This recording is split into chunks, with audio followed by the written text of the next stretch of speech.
AI drives me crazy and I love it. What can you expedite so that way somebody can make more dials, send better emails? I am all for AI. You have your messaging, and it was such a failure that I remember speaking with this company like, disconnect my LinkedIn, disconnect my email. Like, why are you still sending this? Because So welcome to today's episode of AI in Sales podcast. I'm thrilled to have a very special guest with us, Jill Bruno, a veteran in sales development with over 10 years of experience. Jill has been an individual contributor, a leader, a true advocate for SDR, especially when it comes to supporting women in tech sales. Jill's journey from washing cars and business suites at Enterprise Rent-A-Car to becoming a recognized leader in sales development is nothing short of inspiring. She's been named among top 100 women in sales and has led multiple teams to success, all while championing the world of mentorship and authentic leadership. In today's episode, I plan to dive into some of Jill's top strategies for onboarding SDR, discuss how to build resilience, high-performing sales team, and explore her unique strategies on leadership in both startups and large enterprises. Without further ado, thank you so much, Jill, once again for coming here. of course, thank you so much for a warm welcome. I'm going to have to listen to that recording every morning to pump me up. So I appreciate the kind words there. I looked at your early career, and that really resonated with some of the things which I have done and other leaders which I've talked in the past. So you mentioned, Jill, earlier how working at Enterprise Rent-A-Car was a defining experience for you, which helped you realize your potential. Do you think there are other skills or lessons from those early days that influence how you lead today? Yeah, I don't think people realize how hard that job actually is when you're, a management trainee renting cars, because you have to picture somebody maybe just got in an accident. Hopefully everyone is okay, safe, nobody got hurt, but they're frustrated because their car is pretty banged up. They probably have a crazy deductible to pay, and now they need to fight with insurance to try to get a rental car. So now they come into you, their day is already ruined. Our job is to upsell them, get this service, get that. We have to discuss protection, that if you crash this car, we're going to go through your insurance process, and people can be really tough. So that really helped shape some of the backbone that you need, especially in the world of cold calling, where sometimes you're a punching bag, and it's just, you have to remember you're not doing anything wrong, but that person's probably having a really, really bad day and they're taking it out on you. So I would say that's what comes to mind first, because I had some pretty bad days there, but I learned. No, I can imagine that, because I come from a hospitality background myself, so I've seen some of that confrontation myself. I spent about 2 years in my initial career doing that, so I can totally relate to what you're saying. Now, my follow-up question to that would be: do you think you were trained back then by somebody to deal with all these scenarios, or do you think you just had it in you where you picked it up yourself? So I will say they do have a robust training program where they send you to your local headquarters, and they'll throw you in a hotel, and you do have a couple days of training. This was a while ago, but as I reflect, I feel like a lot of it was checking tire pressure and stuff about vehicles, but I don't know that I was prepared for how tough some of those days would be. So again, it was a while ago, but if it doesn't come to mind, then clearly it didn't stick if it happened, right? So I guess the answer is no. Right. So you're saying just 2 days of training to deal with something where you had to confront somebody. And while I understand, while I can imagine, what it would be like when you were probably too young. And again, I'm not taking a dig on that in any way. So sorry about that. What I mean to say is, I'm pretty sure when you were a management trainee, you were pretty young at that time. And you probably would not have that kind of experience as you have today. So if you were to confront, obviously today, you would actually be in a better position. You have been in sales for so long, so you have learned a lot. But back then, with 2 days of training, do you think that was enough for you to really deal with those scenarios? And if you were to think about this today, what would you do differently? Yeah, I don't think it's enough, because I don't care if you're on the job one day or 10 years in the same job. I believe that training, coaching, it's ongoing, whether you're, again, first day or a seasoned CEO. So I don't think it's ever enough, but I would say I probably learned the most when I was on the floor, and I worked with my manager and the assistant manager, so they could really coach me through things in real time. But that also can be difficult when you do have somebody who's frustrated, and it's not a cold call you can click mute. They're in the office, so you do have to be mindful of how you discuss the scenario and wait for other customers to leave to really break things down. But yeah, I mean, you have to always train, you have to always coach, because things change, and scenarios, sometimes you just can't prepare for them until they happen. Totally. While listening to some of your podcasts, you mentioned you had terrible and amazing leaders, which led you to which led you to want to do things differently. Could you maybe share a specific story about an experience that made you say, hey, you know what, I can do this better, and how that directly shaped your approach to the way you're supporting your team today? By the way, if I wanted to ask you, I wanted to mention that I know you work with Tito. When I first became an SDR manager, I remember writing to him on LinkedIn, and I said, you know what, at that time I did not have anybody who could train me, and I said I was traveling to the United States after a long time, after being in sales for a while, and I said I want to attend few events. What kind of events can you manage, to recommend? And he was really shocked even at that time, and he was like, what's your objective?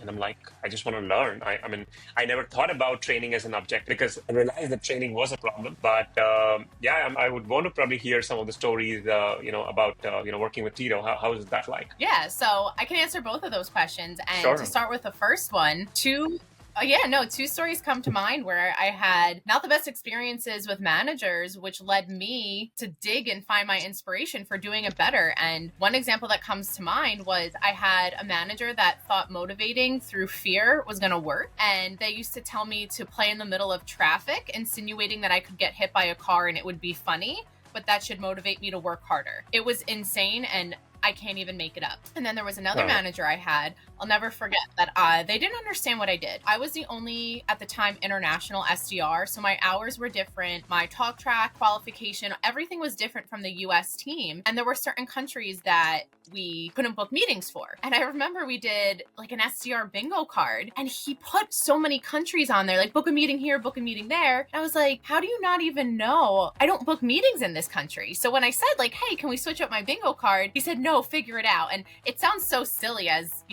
I reflect and say it now, but I was like, that's my manager. Like, you don't even understand what I do. So that's helped me to, again, know the job, understand what my reps do, because how can I help somebody get better? How can I motivate somebody if I don't know what the hell they're doing all day? So I don't know. Those are the two stories that come to mind. But back to your comments with Tito. Yeah, I mean, he knows his stuff. And I really value that in a leader, because before joining Alti-Sales with him, so many people don't actually understand outbound. They don't understand what it takes to do the job effectively. And that's when you can get gaslighted. Your goals are not realistic. Expectations are not realistic. Where now I'm privileged I know, like, he supports me. He will call out things that are going well. He'll call things out that aren't going so well. So I really look up to that, because it's been a huge missing piece in my career that I finally have been able to fill. That's awesome. Yeah, great to hear that story. And I mean, I probably don't have any bad stories to share. I've always been lucky, always been privileged to work with the best bosses. So, but yeah, always, I think when I hear a story like that, I think that privilege just comes on top, and, you realize that you're blessed. You did mention how intentional onboarding is, crucial to creating that first positive experience for new SDRs. I wanted to probably talk more about this. Do you have any particular rituals, practices that you use to help build that early connection and excitement with the team? Because a lot of my audience, I speak with a lot of early stage founders who are hiring their first SDRs or probably setting up their team. And this is the kind of question which comes up often. And while I might have my own way, I would love to definitely know yours. So I have gone through onboarding where it's 100% on me, where I have a team or an enablement, team to help me through it. And some of the best advice I would get is, if somebody wants to help, say yes. So if somebody wants to help organize your calendar, make sure that everything is scheduled, don't be a hero and try to take it all on yourself. But likewise, if it is going to be on yourself, make sure that you're prepared. So make sure that you are living the expectations that you set on the interview. There is nothing worse than if, say, somebody had multiple offers, they picked you, they wanted to work with you. And then if they start onboarding and it's a really crappy experience, from day one, they could be second guessing, did they make the right decision? They might have that nerve, that guilt of, shoot, I should have accepted the other offer. You don't want to have any of those expectations from day one. So be the person that you were in the interview. So again, when you're interviewing, be real. Don't fake it. Be exactly who you are going to be with any other team member. But what I've also found is, have an onboarding buddy. They're going to spend a lot of time with you, but get one of your top performers, or maybe somebody who's been there for a while. Have them show the ropes, connect them for one-off conversations, so that way you're not always in the room. Let them ask questions and get a really true perspective. And that's going to make them feel much more welcome into the organization. So that way they're starting to bond with the team as well. Another thing that I've done to lead to success in onboarding is think about the chronological order in which you want to go through everything. And what I mean by that is, on day one, don't show them how to book an opportunity in Salesforce. Talk about your ICP, your persona. Who are you speaking with? How do you speak to them? All that comes before it. So think about what an SDR or whatever role you're training, think about what they're going to do in the order in which they're going to do it, and then follow that path. And also, I would say, understand how they learn. You can't treat every onboarding experience the same. I'm actually onboarding ramping now 3 reps. And, I've been very intentional to know I have to speak to this person one way, but I can speak to this person the other way just based on how they learn. So if you're not asking and getting to know your reps on that deeper level, you could be a complete swing and miss just because, maybe some like to read resources and it clicks, or maybe some people like to talk about it and have a conversation. So, don't fail too early by, like I said, just thinking everybody fits that same mold. Wow. I think I have at least 3 or 4 questions, follow-up questions on that.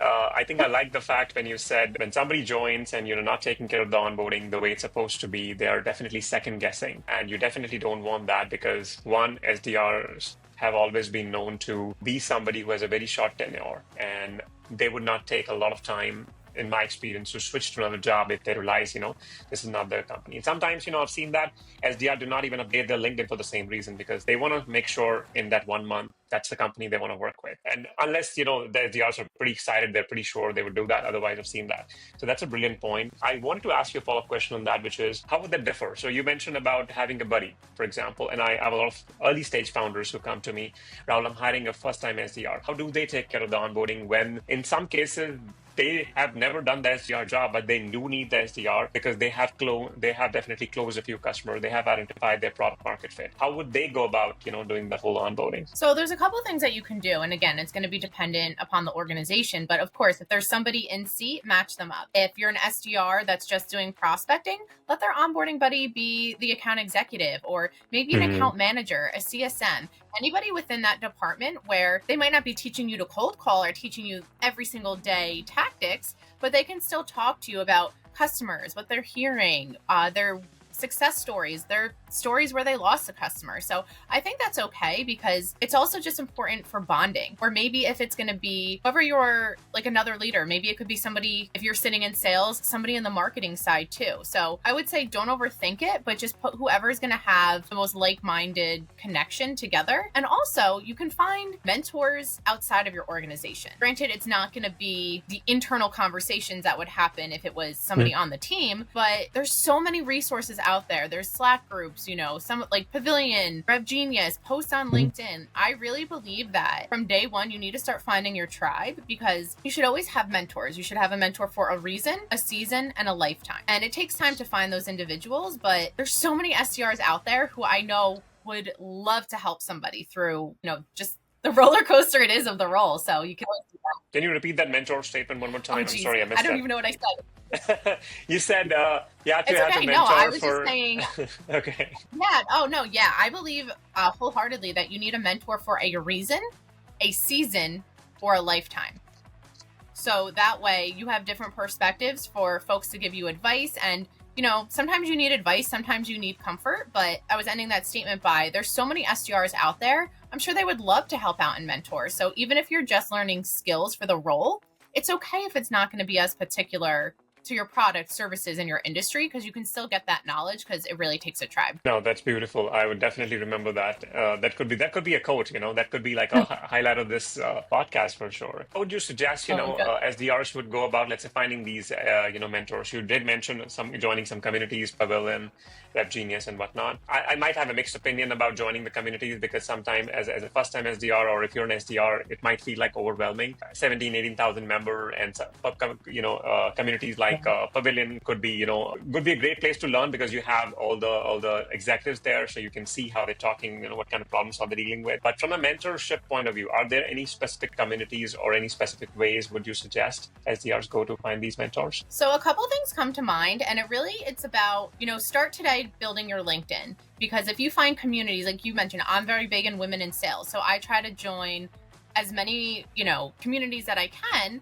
And I'll also look for like demand base. They often post like top 100 SDR leaders, top 100 sales leaders, male, female, whatever it is. when I was early on, I would go through every single person and I would start connecting with these people because they're making an impact in the sales community in general. And then once you start seeing more things in the feed, that's where maybe it's going to be a free mentor program. I can't think of it now, but I joined one once where it was just a day workshop for women in sales who are looking for mentorship, and it was just networking. But I know, had I not started to connect with some of the influencers or again, people on these lists or these communities, I never would have seen that. So I would say keep your eyes peeled. I don't have anything to rattle off that comes to mind for this second, but keep your eyes peeled on where other people like you are hanging out. And again, if you're an SDR in sales, like you're going to be on LinkedIn. Yeah, absolutely. Yeah. It goes without saying. I think I've been shouting at the top of my voice to each and every SDR I've hired and mentored that, hey, get on LinkedIn, start posting or at least start commenting, if you can't comment. But yeah, I hear all these stories all the time and I wanted to hear your view on it, basically. So I've heard mixed reviews. So that's the reason I'm bringing this up, where some SDRs have come to me from different countries and they're like, hey, my company scrutinizes everything I do on LinkedIn. So I'm not really comfortable, posting about it. However, I am on LinkedIn most of the time. Do you hear that a lot from other leaders, scrutinizing or SDRs who are getting this feedback? I've definitely heard that conversation topic float around, and I feel really lucky that I've never been in that situation because freedom of speech, that's a thing. So I do think it's crazy for an organization to try to control a public forum for what somebody is saying. But I also mean, as long as you're being respectful, professional, you're not being disrespectful in a way that could poorly reflect on the organization. But I say speak your mind. And it's funny that you bring this question up because it took me some time to feel that way. I used to be so nervous to post. Am I going to get judged? What if there's a typo? Like you overthink anything. And once you actually stop caring and you just have fun with it, it's such a game changer. So again, I don't know that I have advice if somebody wants to control your content, but at the same point, that could be a red flag. Freedom of speech. Be a good human and there should be no reason that there's any pushback on what you're saying. That's my philosophy. No, I think that is the right philosophy for sure. You mentioned so much about onboarding and, I have to bring this up because I mentioned earlier, we'll talk more about AI and we cannot ignore the elephant in the room, right? Everything we see around today is floating around AI this and AI that. So I wanted to ask, how are you feeling about this whole AI in sales? If there are any strategies or if there are any particular pieces of the puzzle which you're trying to solve using AI, I'd love to learn more about that. So AI drives me crazy and I love it. AI gets thrown around so much these days that you have to understand what it truly means, because I think AI is going to be a game changer, helping humans be more efficient and effective at their job. In terms of research, what can you expedite so that way somebody can make more dials, send better emails? I am all for AI. However, I am not a fan of these spray and pray bots. I can't tell you how often I get it into my LinkedIn inbox or my email inbox if it's going to land in there. It's just junk and it's spam. And I would say I get frustrated because I'm not an ICP fit. Like I said this the other day on a podcast, like, no, I don't want to buy office furniture. Why are you sending me a generic message about that? I'm not a founder. I'm not a CEO. There's so many things that I'm like, you are just such a swing and miss. And it's frustrating because they're not doing research. And I feel like you're cutting corners, you're spray and praying. Then what's crazy is how many of my competitors do it. I'm like, I am your competitor. You look really silly that you're trying to solicit me as a prospect for services that I do. It turns me off and I know you don't care. So that's what frustrates me is let it help humans, but don't replace it because again, you look pretty silly when it is a huge fail and I see it every single week, probably at least 3 times a week. So that's how I see it. You mentioned AI drives you crazy and you love it. Are there any specific tools? If you don't want to name the tools, that's totally fine.